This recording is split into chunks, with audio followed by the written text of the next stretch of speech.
ఇది ఆ అమ్మాయి, ఇది మనం. మొదట్లో ఇద్దరికి అసలు పడేది కాదు. చూస్తే చీ అనేది, నేను చీచి అనేవాడిని. తిట్టుకోవడం, కొట్టుకోవడం, కట్టుకోవడం చాలా చండాలం ఉండేది. ఏమైందో తెలీదు, కనిపిస్తే నవ్వడం మొదలెట్టింది, పలకరిస్తే మాట్లాడేది, గుడ్ నైట్ కూడా చెప్పేది. సడన్ గా ఓ రోజు నువ్వంటే నాకు ఇష్టం అనేసింది. దెబ్బ క్యారెక్టర్ టర్న్ అయిపోయిందా? మరి నీ క్లాస్ తిప్పలేదే?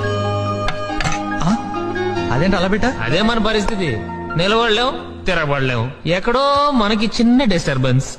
అబ్బో ఆ కళ్ళు, అబ్బాబాబా అమ్మాయి కదరా బాబు ఇది. తెలుసు గ్లాస్ ఐస్కాంతం కంట్రోల్ చేసుకోలేకపోతున్నాం మావా. కంట్రోల్ ఎందుకు?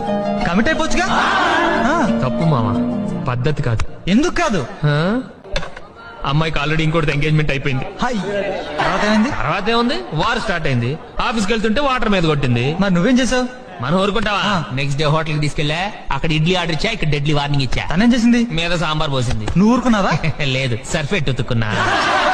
మగాళ్ళ పరువు తీస్తామా? నీళ్లు పోసిందని తిడితేనే సాంబార్ పోసింది. ఈసారి తిడితే ఏ యాసిడే పోసింది అనుకో, కట్టుకోవడానికి ప్యాంటు, ఉతుక్కోవడానికి నేను ఇద్దరు ఉంటాం. అందుకే ఇంటెలిజెంట్ గా నోరు మూసుకొని బయటకు వచ్చేసి. ఆ అమ్మాయి నీ ఎంత పడుతున్నా పట్టించుకోవట్లేదంటే కొంపదీసి ఫిగర్ బేడా? బ్యాడా? ఆ అమ్మాయిని చూడటానికి 2 కళ్ళు చాలవరా.